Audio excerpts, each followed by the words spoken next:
Welcome to your Grade 8 English Language Arts Lesson 2 for the week of May 4th through May 8th. This lesson is presented by yours truly, Miss Alexis Wiley from the Office of Secondary English Language Arts. The theme for this unit is the challenge of living in a divided nation. Our essential question is, how can one individual challenges reflect the struggles of an entire nation? In this unit, you will analyze the stylistic choices made by writers to develop central ideas and overarching themes. Text will frequently be presented as sets to encourage you to compare the way different authors express similar themes or ideas. Later in the unit, you will evaluate the effectiveness of each form by examining the stylistic choices of each author and developing a similar central theme. Today's lesson objective. We will analyze the structure of two texts in order to analyze how the differing structures of each text contributes to its meaning. I like to break the objective into two parts. The first part asks us to analyze. When we analyze something, we pull it apart into smaller pieces. So we're going to analyze the structure of two texts. The second part asks us to analyze, again, pull apart into smaller pieces, how the different structure of each text contributes to its meaning. Boy, that was a mouthful. Some questions you may consider are, how is the theme developed and or conveyed in each text? How does the author's words impact the meaning of the text?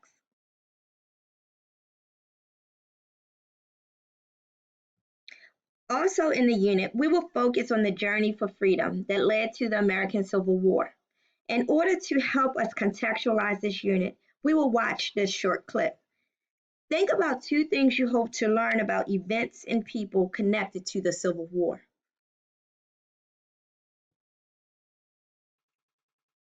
A great country that had not made due on its promise. We hold these truths to be self-evident, that all men are created equal. A changing country that had been growing at different rates in different regions. A country divided. A country where not everyone was free, but where people were willing to risk their lives to gain that freedom, to protect their culture, to preserve their nation. Now we are engaged in a great civil war, testing whether that nation, or any nation so conceived and dedicated, can long endure.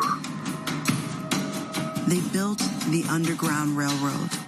They fought the Civil War. And the United States that emerged was different than what it was before. A new future dawned. After viewing the clip, I can infer that I will be reading about how our country faced great challenges before and after the Civil War to emerge as a united nation. Who were some of the great writers of this period? Who were the great influencers in the fight for freedom? I'm curious about the ideas and thoughts of the people who lived through this time and who impacted the world we live in now. Are just a few questions that I asked myself after I finished viewing the clip. I know from the objective that we will be looking at two different text structures as a part of this lesson. But why is it important to understand the structure of a text? Writing can take on so many forms such as essays, articles, stories, editorials, memoirs. And today we have more forms of writing with tweets and emails, Snapchat, even Facebook and Instagram. Different forms of writing can be found all over. Structure is what gives writing its form. Good readers know that analyzing the structure of a text can help in understanding what the text really means. It's like having the cheat codes to your favorite video games. Today, we will be analyzing two text structures to understand how they each communicate a similar meaning. Let's take a look at the first text. Let's read. Letter to a soldier. My dearest soldier, I don't need Valentine's Day to write you a love letter. Hallmark, hearts, and Cupid could never tell you how much you mean to me. Only I can do that.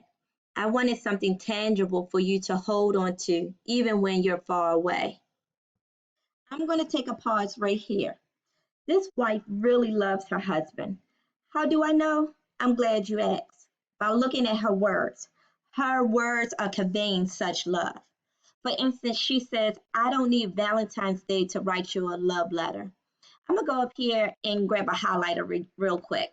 I really like to highlight or underline my thoughts, details that supports my thinking.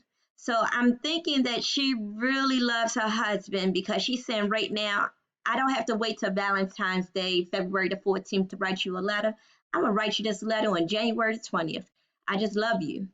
She also says she wanted her husband to have something tangible, something that he could hold in his hand to remind her of him while he's far away. So these two details I highlighted because they may help me in some other form of writing later on in the text. This letter is so juicy and I'm really nosy, so I'm going to keep on reading. I know when we're apart, you think of me and you miss me when you're gone. I know you count the days till you come back home. I want you to know that I miss you as well, and I count the days too. It's not the same without you. I wish that it didn't have to be this way. You don't belong there. You belong here with your family and me. It's hard not having you here, knowing that you're somewhere else, somewhere you don't want to be, somewhere dangerous and lonely. I know you have a job to do, a job that you take very seriously. Your job that helps keeps me safe and that allows you to keep evil from winning. I cannot tell you how much that means to me, and I'm proud of you. I told you this letter was juicy. So I'm looking at this paragraph. This is the second paragraph. So the first paragraph, she is expressing how much she loves him. The second paragraph, she's saying how much she misses him. So go back in the text in the second paragraph and find some details that support that idea that she really misses her husband.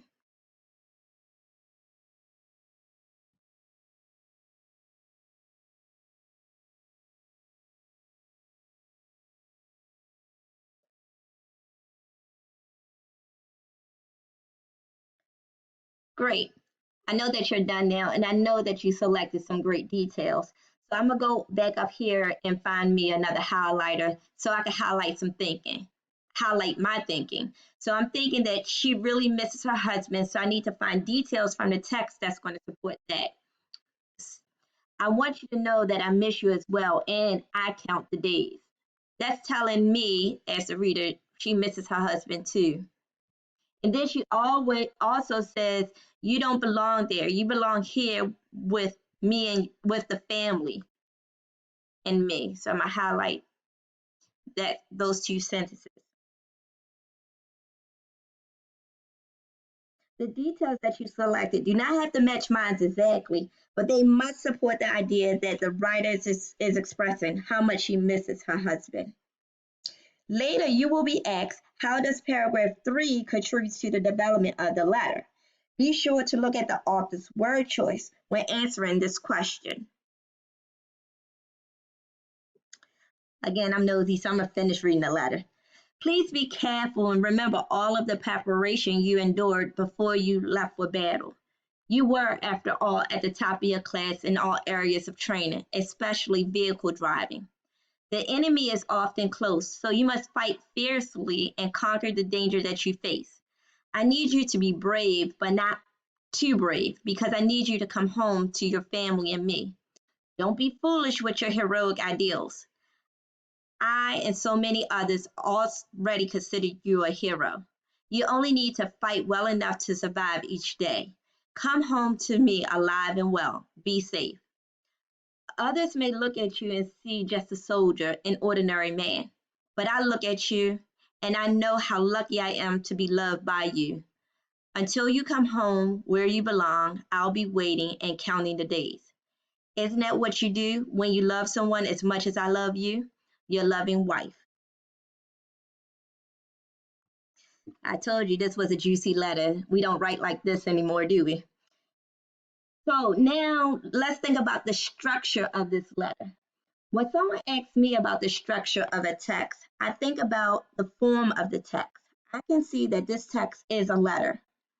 In this letter, the author uses the salutation, my dear soldier. This tells me that she has an intimate relationship with the reader, and at the end, she closes with your loving wife. If asked what the structure of a text you're reading, how would you answer? Identifying the structure of a text can be tricky and can mean a few different things. When we look at the text and consider structure, we want to consider how is the text organized? Does it have paragraphs or stanzas? Does it have titles, headings, subtitles? Is it a story and composed of a narrative element such as characters and theme and settings?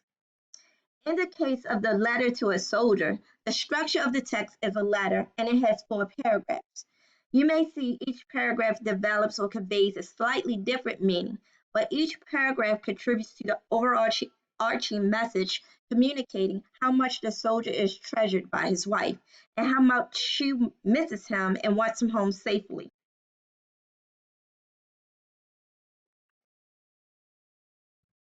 While looking at this letter, we should also contextualize this letter. Is this an old written letter or is it a new, more modern day letter? To me, it's a more modern day, and we keep modern in perspective. She talks about Hallmark. This is the place we get Hallmark. We get nice greeting cards from Hallmark. Also, let me see if I can highlight it. Yeah, Hallmark. And then she also talked about especially vehicle driving. So we know that this text is a more modern text. During this unit, you'll be reading more complex texts, and they're not modern. They're more historical based texts. So just be mindful of that. Here's a great segue to part 2 of our lesson objective. It asks us to analyze how the differing structure of each text contributes to its meaning. Now we will read and analyze the structure of the poem Young Soldier, poem by Only Yours. What do you know about the structure of poems? Yes, we know that poems have stanzas and lines. Let's read the poem to identify other structures. Young Soldier, poem by Only Yours. Stay calm, soldier. Do not panic. Stay calm, soldier, and think of what you were taught.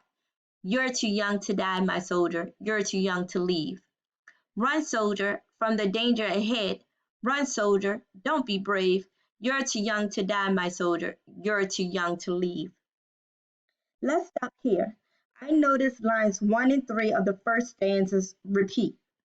I also noticed that lines 8 and 10 of the second stanza repeat. Where else do we see repetition?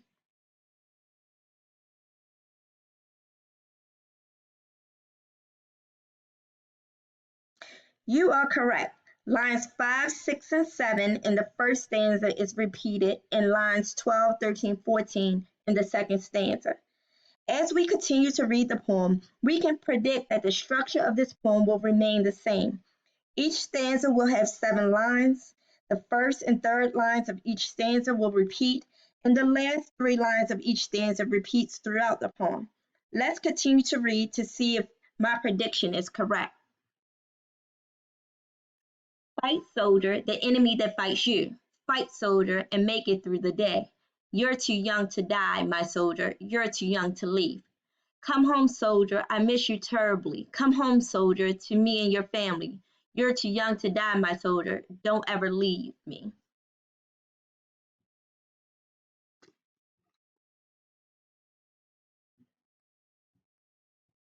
Now we're going to look at both texts together in order to see how the different structures of each contributes to its meaning. I enjoy creating graphic organizers. They help me to organize my thoughts. So I created this graphic organizer with the text, looking at both of the central themes of the text, the structure, the word choice, and my thinking. So a letter to the soldier. The theme, the wife is expressing her love and devotion by providing her husband words of encouragement. The structure of the letter was, it's written in 4 paragraphs. The letter is intended to be more personal. and serve as a reminder to the soldier how much he is valued and treasured by his love once at home. That's why the writer of the letter is able to be more specific in the details and points she makes to her husband. And I go back to the details from the text that's going to support that. She talked about Hallmark, Hearts, and Cupids could never tell you how much you mean to me. And she says, you were, after all, at the top of your class in all areas of training, especially vehicle driving. So those are those words of encouragement that's supporting the theme that we said in the columns before. Here's my thinking. This wife really loves her husband. She writes encouraging words to remind him that she is proud of all that he has accomplished and that he was trained for this moment. She is waiting for his safe return. Now, when we think about Young Soldier, the poem by Only Yours, the speaker is encouraging the soldier to fight and survive the war because she wants him back home. The structure of the poem is like any poem. So we have lines and stanza, and we also saw a repetition of those lines. In the poem is shorter and includes more repetition to emphasize certain points. Poems are usually written to be read by a wider audience, while letters are usually directed at a specific person. Here's my thinking. I can infer that the speaker of the poem is related to the soldier in some way, maybe his wife or even his mother, because she always keeps repeating that the soldier is young. She encourages him to stay calm and fight.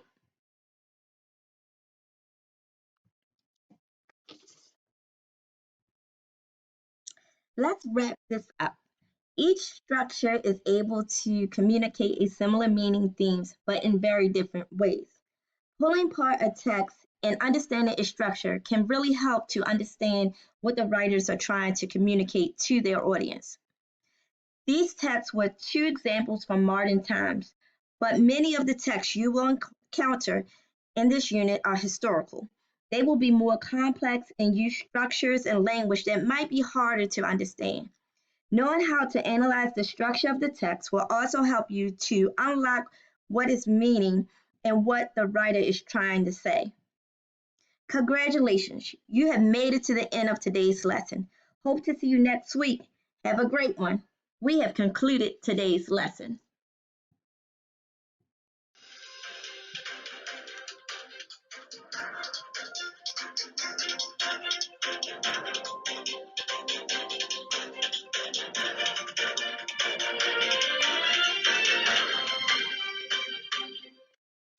Hi, this is Trista Gordon. I'm an ELA resource teacher, and I'm here to help you work through the GT8 lesson for the week of May 4th through May 8th. This is lesson 1, and it's called Compose Your Own Story. I'm very excited today because this lesson allows for much creativity, which I know you all have. Take a few seconds, gather your materials, take a breath, and get ready.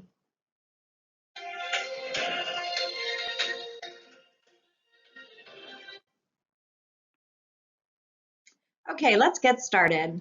The student outcome or objective for the lesson is to compose your own story that uses the same themes, patterns of events, or character types as another story in order to render the old new. That should sound familiar based on last week's lessons, Render the Old New. We did spend some time looking at The Princess and the Puma and talking about that concept. So hopefully today you'll see some of the things you learned, you will be able to apply to your story. In addition to the story, The Princess and the Puma, you also read The Storyteller. So today for the Think About, the big first question is which story will you choose? Okay, you've read both of those stories recently. Which story would you prefer to use as your focal point for writing? I'm going to give you just a couple of seconds to think through the stories and make a decision about which one you feel more comfortable using to create your new story.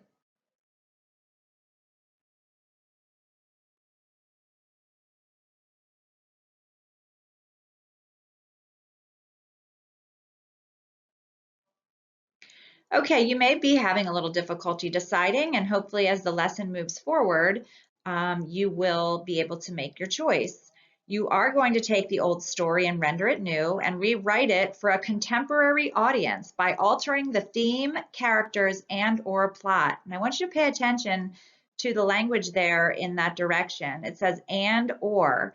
You can't alter every single thing about the story, or it won't be rendering it new. We still have to recognize components of the original. So as you are planning, you're going to have to make some decisions about which ones you do want to change. And we'll talk about that in a little bit.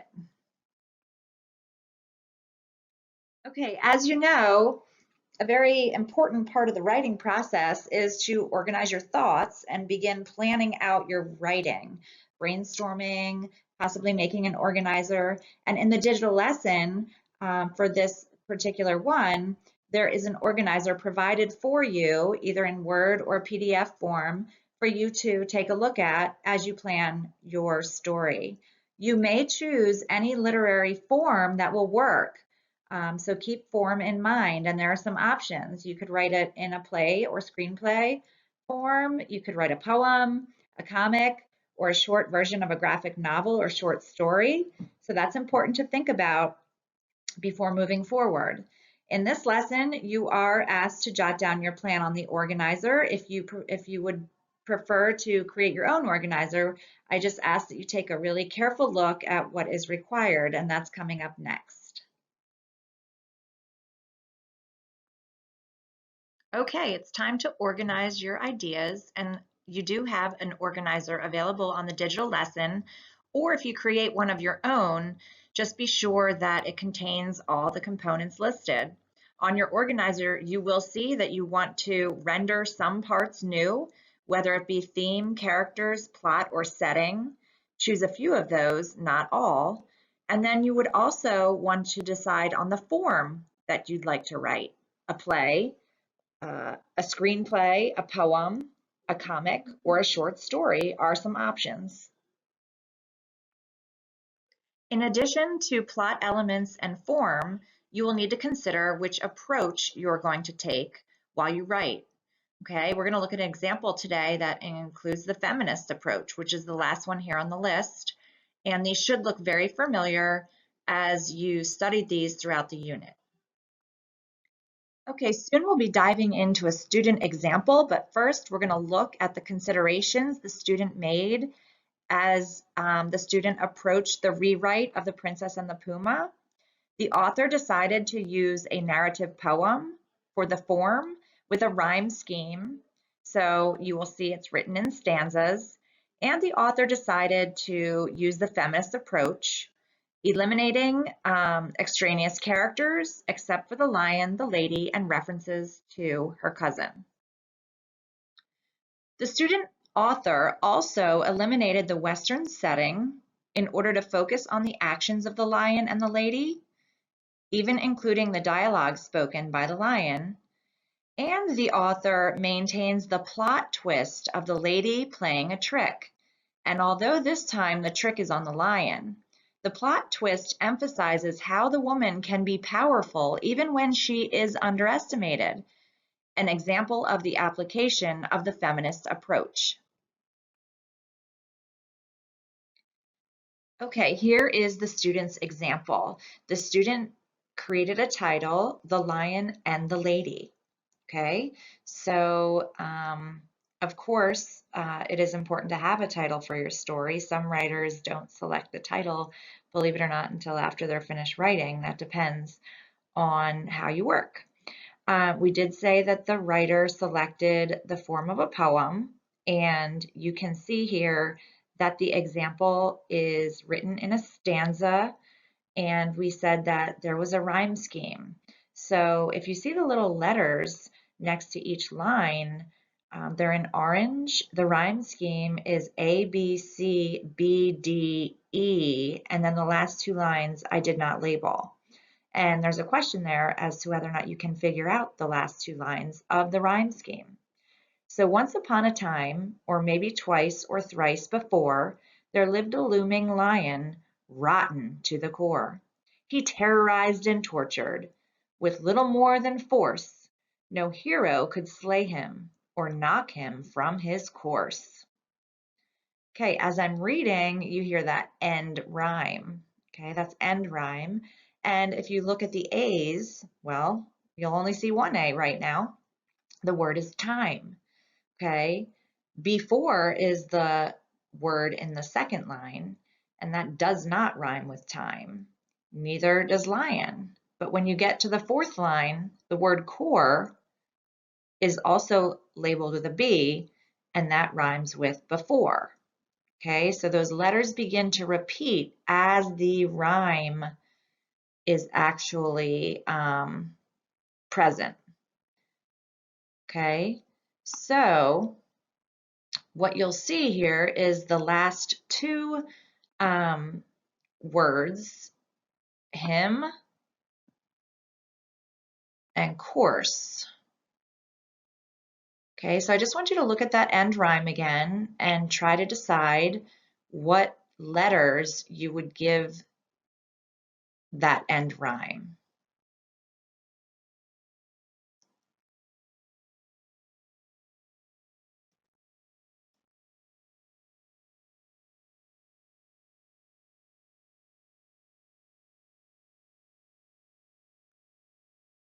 Okay, if you looked above and you looked at force and tortured and core and lion, before and time, hymn does not rhyme with any of those words above.